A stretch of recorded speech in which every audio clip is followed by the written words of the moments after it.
No programa Adoração de hoje, nós vamos refletir sobre a história da mulher com fluxo de sangue. Após viver boa parte da vida afastada da sociedade, sem poder ser ela mesma, ela encontrou alívio, descanso e cura em Jesus Cristo.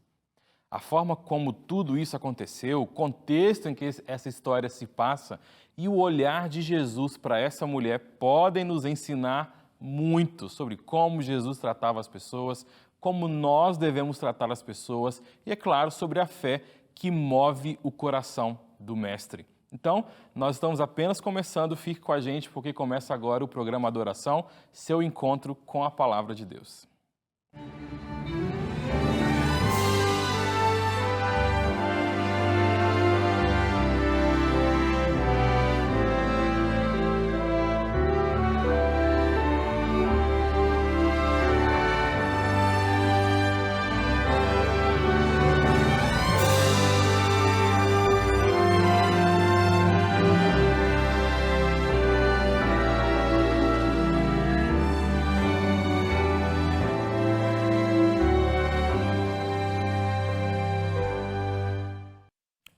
Seja muito bem-vindo ao programa Adoração. A gente está começando mais um programa onde nós vamos estudar juntos a Palavra de Deus e eu quero cumprimentar você que nos acompanha pela TV, quero dizer que você também pode nos acompanhar nosso programa e outros programas, por meio do ntplay.com. Ali você vai encontrar outros episódios do programa Adoração e também outros programas aqui da Novo Tempo. Você já acompanhou, já viu falando, já viu o título aí, A mensagem de hoje vai falar sobre uma mulher que teve a vida transformada por meio de Jesus Cristo.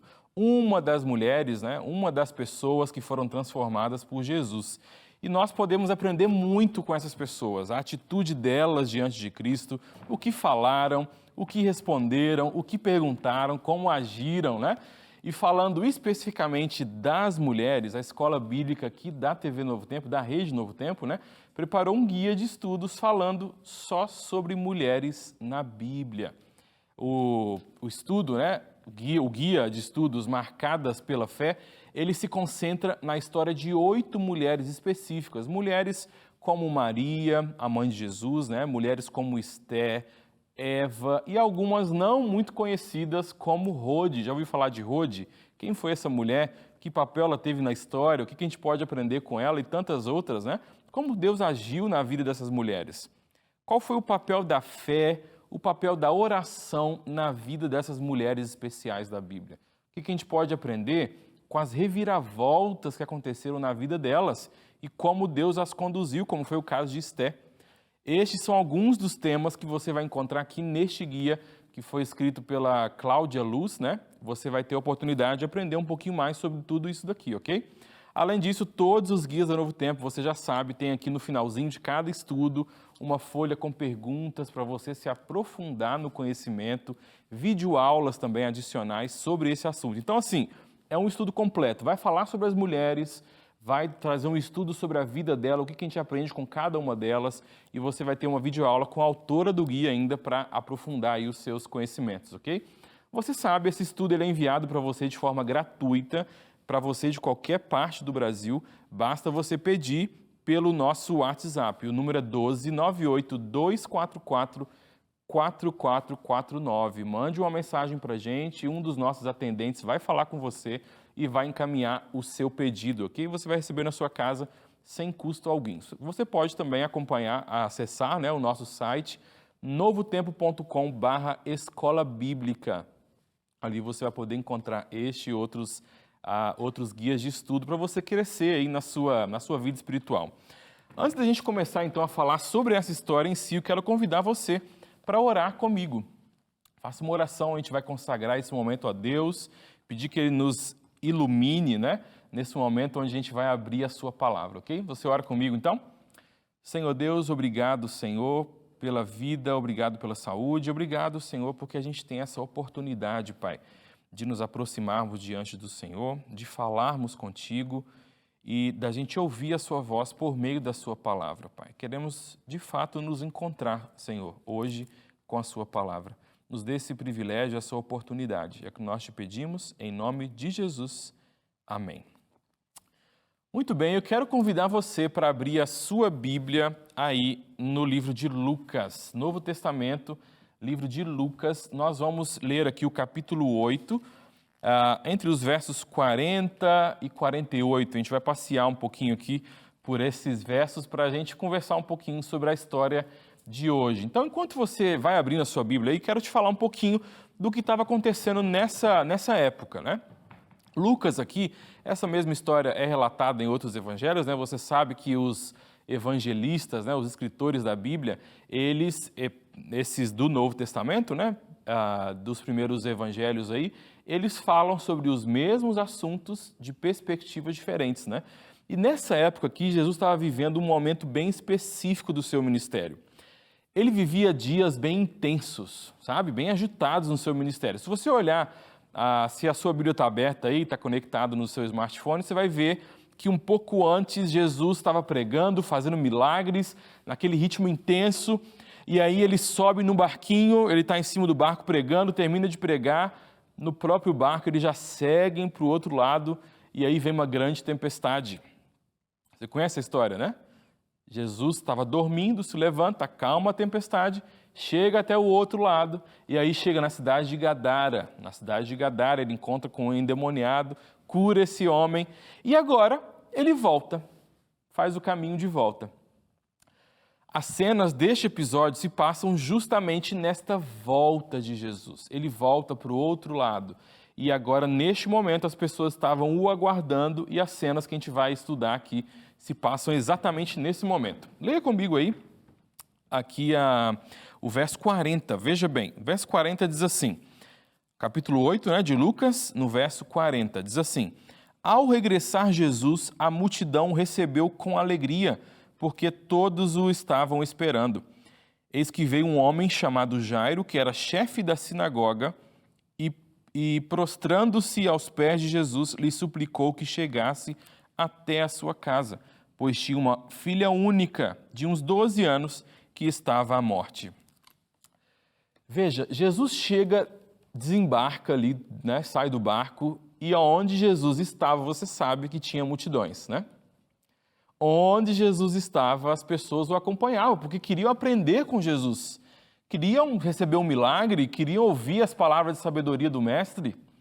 Onde Jesus estava, havia multidões. E aqui não é diferente. Jesus chega e Jairo logo vem atrás dele. Jairo era o chefe da sinagoga, né? Ele era um homem importante, um homem responsável pelos cultos. E é interessante que a Bíblia diz que Jairo, esse homem, esse chefe da sinagoga, responsável pelos cultos, tinha uma filha de mais ou menos uns 12 anos. E ela estava próxima da morte. É interessante que Jairo, mesmo sendo um homem importante, né, um homem grande ali no mundo religioso, é um homem com certeza bem respeitado, né, naquela cidade, ele se prostra diante de Jesus, em sinal de humilhação, em sinal de reconhecimento que não estava diante de qualquer pessoa ali, né? A sua filha estava à beira da morte. E ele queria um milagre para sua filha. O que a história diz, que a gente vai ler agora em seguida, é que Jesus acompanha Jairo. Imagina a cena, né? A multidão, todo mundo apertando Jesus, o chefe da sinagoga chega, eu posso imaginar que as pessoas começaram a se separar, né? Opa, é o chefe da sinagoga, está chegando. Imagina a cena, esse homem se prostrando, Jesus fica compadecido e fala, opa, deixa eu te ajudar. Claro que eu vou te ajudar. E aí ele segue para a casa de Levi e Mateus para ajudar esse chefe da sinagoga, para poder fazer algo pela filha dele.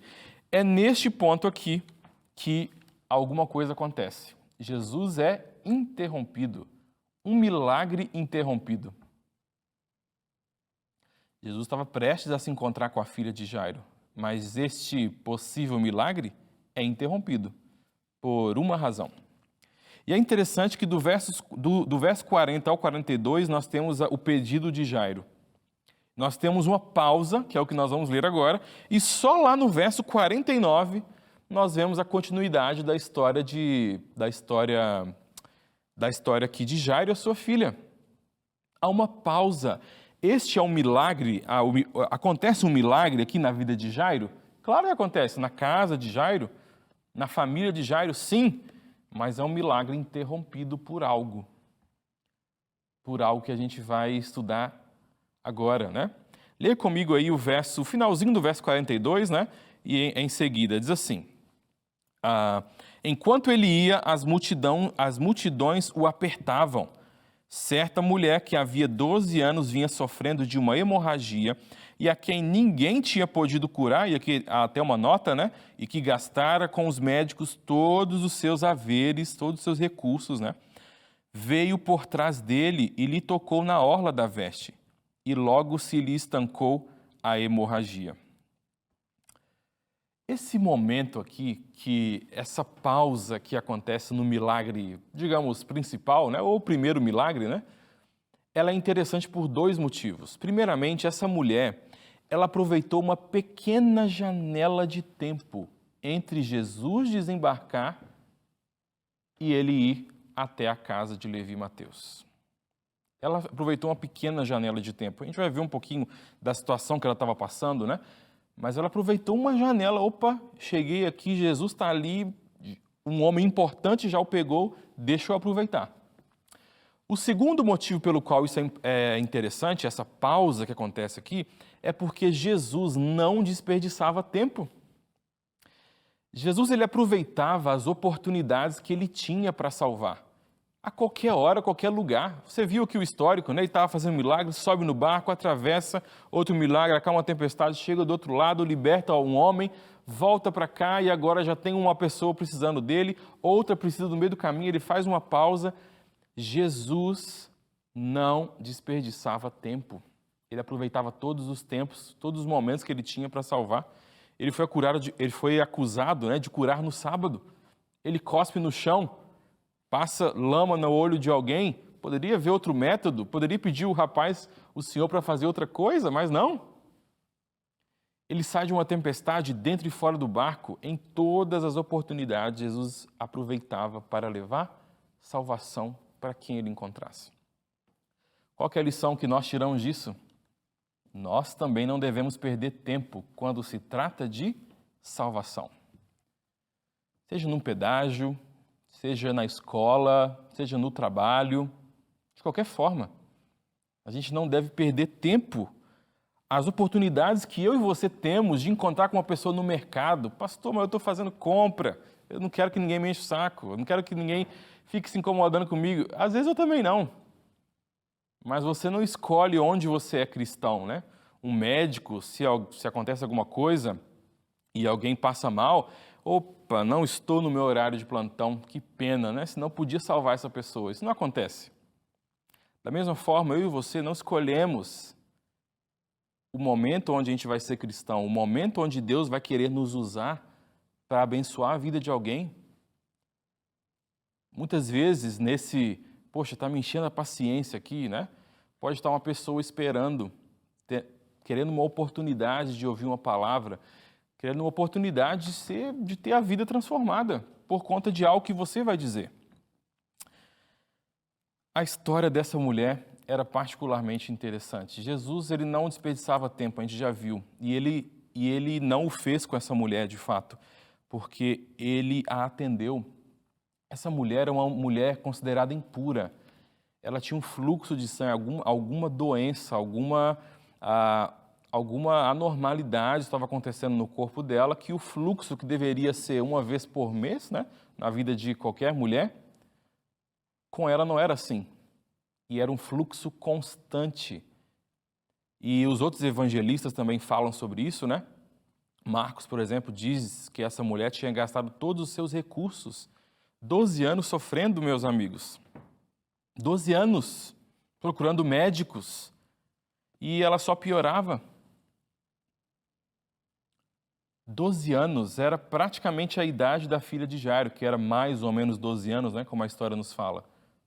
Mais ou menos 12 anos. 12 anos é o que essa mulher estava passando, sofrendo com essa condição, com essa doença.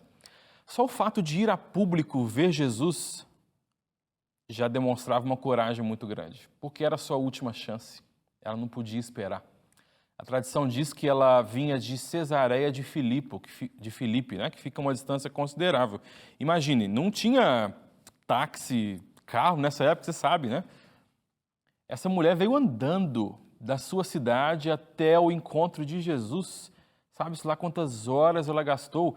E ela não, isso já seria incrível, né? Já seria terrível, na verdade, se ela tivesse uma condição saudável, mas não era o caso. Seja andando, seja... provavelmente ela foi andando, né? Não teria os recursos, provavelmente, para pagar um transporte, um burro ou um cavalo, alguma coisa assim. Uma mulher sangrando, andando de uma cidade a outra para se encontrar com Jesus. Hoje a gente sabe que esse tipo de hemorragia é uma doença que deixa a pessoa muito depressiva por conta desse problema, né? E por conta também do isolamento social. O organismo, quando ele está doente, ele não consegue fazer parar o fluxo de sangue, né? E por isso a pessoa, ela sente vergonha de estar junto com as pessoas. Ela tem esse sentimento, né, de rejeição. Imagine naquela época o que isso significava. Mesmo assim, ela andou até ali. Sacrifício, coragem, né?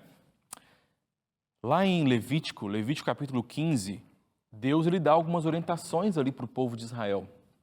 O povo hebreu, saindo do Egito, eram pessoas brutas, que foram escravas por muitos anos. Pessoas morreram e nasceram na escravidão. Então, eles eram pessoas brutas, né? E Deus ele usa uma linguagem acessível lá em Levítico 15 para dizer que no meio do deserto, sem água, uma mulher que está no seu período mensal, em uma comunidade bruta, essa mulher vai ser considerada impura. Para usar a linguagem que eles já conheciam, né? Ela deveria ser afastada. Inclusive, quem tocasse nessa mulher também ficaria impuro. Veja, Deus ele estava usando ali uma maneira para aquela época de proteger essa mulher. Não essa mulher, né? Mas as mulheres de forma geral, em seu período mensal, com cólica, fluxo de sangue. Imagina a situação. Essa mulher será considerada impura. Não porque ela tinha algo nela que a fazia impura, que a tornava pior, não. Com o tempo, esse conceito, né, ele foi tirado do contexto e houve uma deturpação da orientação. Essa mulher, quando está menstruada, e um leproso também, que eram impuros circunstancialmente, eram considerados como cadáveres ou porcos, que são impuros independente da circunstância. Pastor, quanta informação, por que está falando tudo isso? Para você entender o que essa mulher fez. No verso 40, a palavra nos diz que essa multidão estava alegre, eles tinham alegria no coração para receber Jesus. Sabe-se lá, né, quanto tempo eles estavam esperando? Jesus tinha acabado de sair dali para o outro lado e voltado, mas possivelmente havia pessoas diferentes ali, alegres por receber Jesus. E a mulher fazia parte dessa multidão, mas a sua alegria também não era legítima. Só o fato de essa mulher vir até Jesus sem o marido já mostrava uma afronta. Provavelmente ela foi abandonada, ou era viúva, o marido já estava a rejeitando. Ela não podia ir à sinagoga, ao templo, ela não podia participar das festas da sua religião. Essa mulher com certeza não vivia. Imagine estar nessa comunidade onde você não pode aparecer em público, não pode ser você, não pode ir até a igreja, não pode ir até o mercado. Se ela tivesse filhos, não podia estar próximo. Se tivesse marido, não podia estar com ele. Essa mulher vivia de quarentena. Nós enfrentamos aí, boa parte da população enfrentou uma quarentena, né? Um período de isolamento que durou aí meses, para alguns um pouco mais de um ano, mas imagine viver uma vida de 12 anos em quarentena. E aí eu faço uma pergunta para você, será que você não se sente assim também na sua vida? Será que você não se sente indigno, impuro? Talvez seus pecados tenham afastado você de Deus e o modo como você olha para si, mesmo após o arrependimento, é cheio de culpa, é cheio de pesar. Talvez tenham dito para você que por conta do seu passado você não é mais digno. Talvez tenham dito para você, o seu passado te condena. Talvez ninguém tenha dito nada disso para você, mas no fundo você se sente assim. Porque assim é o pecado, né? Ele é sujo, ele nos derruba, ele nos faz perder tudo que nós temos, até a nossa dignidade. Ele quer destruir a imagem e semelhança de Deus em nós. Meus amigos, se você está nos assistindo agora, Deus convida você para uma renovação. Deus convida você para um toque de fé. O seu passado não te condena. Deus quer que você o toque com fé, para que você seja transformado. É o que a gente vai ler agora aqui no verso 44, continuando a história, né? Aqui a palavra nos diz que Jesus estava ali naquele momento e essa mulher chegou e ela veio por trás dele e lhe tocou na orla da veste e logo se lhe estancou a hemorragia. Meus amigos, você pode imaginar o que foi esse momento aqui? 12 anos não conhecendo a sensação de não ter aquele fluxo de sangue. Em um toque, aquilo para. Foi um momento com certeza extraordinário. E Jesus, no verso 45, diz: mas Jesus disse: quem me tocou? Como todos negassem, Pedro, com seus companheiros, disse: mestre, as multidões te apertam e te oprimem, e dizes quem me tocou? Em outras palavras, por favor, né? Está todo mundo te apertando, esbarrando em você, e você vem me perguntar quem te tocou? Contudo, Jesus insistiu: alguém me tocou, porque senti que de mim saiu o poder. Vendo a mulher, que não podia ocultar-se, aproximou-se trêmula e, prostrando-se diante dele, declarou à vista de todo o povo a causa por que ele havia tocado e como imediatamente fora curada. Essa mulher se expôs, né? Ela se expôs naquele momento ali para Jesus e para as outras pessoas. Então lhe disse: filha, a tua fé te salvou. Vai-te em paz. Essa mulher toca na orla de Cristo. A orla é uma parte da veste, né? A parte final da veste. São aquelas cordinhas penduradas, né? E em Números é dada a orientação para que os judeus usassem essas cordinhas na hora de orar, para que eles fossem diferenciados também. E Jesus pergunta: quem tocou? Não quem esbarrou, mas quem tocou. O Senhor podia discernir entre a diferença, né, entre um casual contato físico acidental e a fé de alguém que estava buscando. Essa mulher estava trêmula e você pode imaginar a expectativa das pessoas ali em volta, né? Agora o mestre vai repreender essa mulher, vai colocar ela no lugarzinho dela. Quem ela pensa que é para tocar o mestre, ainda mais na condição dela? Ao invés de a mulher tornar Jesus impuro, ele a fez pura e curada. Tem uma autora chamada Ellen White, ela comenta esse momento, né? E ela diz que concentrava-se naquele único toque toda a fé de uma vida. A fé de uma vida.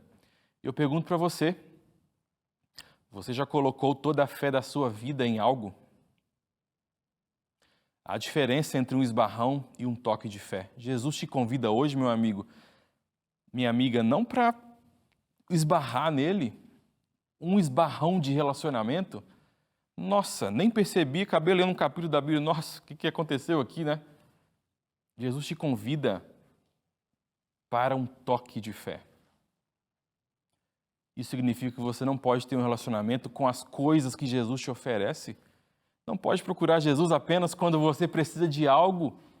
Não se contente com esbarrões em Jesus, toque-o com fé. Essa mulher foi a Jesus por ele. O centurião, se você observar a história bíblica, o centurião procura Jesus na evidência do dia, como diz o texto, né? Ele mostra as suas credenciais. Eu sou um centurião, tenho 100 homens, eles me obedecem, se eu mando vem, eles vêm, se eu mando vai, eles vão. Mostrou suas credenciais. Jairo procurou Jesus também de maneira pública. Ele era o homem importante, procura Jesus de maneira pública. O cego Bartimeu também. Ele era marginalizado? Era, mas ele gritou: Jesus, filho de Davi, tem compaixão de mim. Essa mulher não podia fazer isso, ela sabia que não era digna, sabia que não tinha autorização, né, para estar ali. Ela sabia que não podia partilhar da alegria dos outros ao ver Jesus chegando. Meus amigos, muitos de nós às vezes nos sentimos com essa mulher. Essa mulher entendia que sua condição não demonstrava nada que um homem como Jesus pudesse se interessar pelos seus problemas, pelas suas lutas. Ninguém a pegou e disse: vamos ali, tem um homem que pode te curar. Não, ela foi sozinha. Ela foi por quem Jesus era. Essa mulher agora recebe uma nova vida. Ela é curada, essa mulher é curada, ela recebe aquilo que ela precisava. E a beleza dessa história, a grande beleza dessa história, é que no momento em que Jesus está face a face com essa mulher, parecia não haver mais ninguém ali. Ocorreu no meio da multidão, mas a multidão foi esquecida e Jesus falou com a mulher e a tratou como se ela tivesse sido a única pessoa no mundo. Jesus a tratou como Jesus a amou, como se só houvesse ela no mundo para ser amada. Mesmo assim, Jesus deu tudo a essa mulher, independente da circunstância, independente do momento que ela vivia, independente que essa enfermidade a fazia impura. Jesus deu tudo a essa mulher. Isso ensina muito sobre Jesus e deveria nos ensinar também a como nós tratamos aos que estão ao nosso redor. Tem um historiador chamado Eusébio, ele viveu ali por volta de 300 anos depois de Cristo, ele fala que essa mulher provavelmente fez uma estátua para ela na cidade natal, comemorando a sua cura. Essa estátua foi derrubada posteriormente por um governante, um imperador chamado Juliano, que criou uma estátua própria, mas imagine a alegria dessa mulher de criar até uma estátua para ela. A gente tem muita facilidade, meus amigos, para catalogar as pessoas e as tratar de acordo com a sua importância aos nossos olhos. Mas para Jesus, essas categorias criadas pelos homens não existem. Ele ou ela eram simplesmente uma alma humana em necessidade. O amor que Jesus sente e o amor genuíno jamais pensa nas pessoas em termos da sua importância humana. O Evangelho de Cristo encontra o ser humano onde ele está e em seguida muda a sua vida, muda as suas práticas, muda o seu jeito de andar, o seu jeito de vestir. Querido amigo, quero dizer uma coisa para você. Jesus enxerga você não pela forma que você está hoje, mas por aquilo que você pode ser se você for tocado, se você for transformado por Ele. Você quer aceitar essa transformação? Você quer colocar em Cristo essa fé de uma vida, essa fé que tem a força de uma vida, esse toque de fé que transforma, que acaba com os problemas, ou que mesmo que não acabe com os problemas, mas transforme a minha maneira de olhar para os problemas? Talvez você se sinta indigno, impuro por conta de uma vida, por conta de uma circunstância. Deus quer dizer para você hoje que em nome de Jesus, Ele te recebe. Ele pode transformar você. Independente da vida que você viveu, você pode, ao dar o toque de uma vida, o toque de fé, ter a sua vida transformada. Quero convidar você para fazer uma oração, mas antes dela eu quero convidar você. Daqui a alguns dias nós teremos uma semana especial aqui no Novo Tempo, onde você vai poder aprender mais sobre esse mestre que transforma, que muda. É a semana Vem a Mim, com o pastor Gilmar Batistotti, também Arautos do Rei. 18 a 22 de setembro, acompanhe com a gente, você vai descobrir um pouquinho mais sobre esse Jesus que transforma. Se é seu desejo ser transformado por esse Jesus, convido você para orar comigo nesse momento. Oremos. Santo Deus, obrigado, Pai, pela bênção da sua companhia. Obrigado porque o Senhor não nos julga, não nos vê com olhares humanos, mas o Senhor vê aquilo que nós podemos ser nas suas mãos. Que assim como essa mulher, Pai, eu e cada um dos que estão nos acompanhando possa ter essa fé, Senhor, de tocar com a fé de uma vida em Jesus e ser transformado. Que cada um de nós possamos experimentar, Senhor, essa transformação que vem pela fé. Em nome e por amor de Jesus, nós te pedimos. Amém.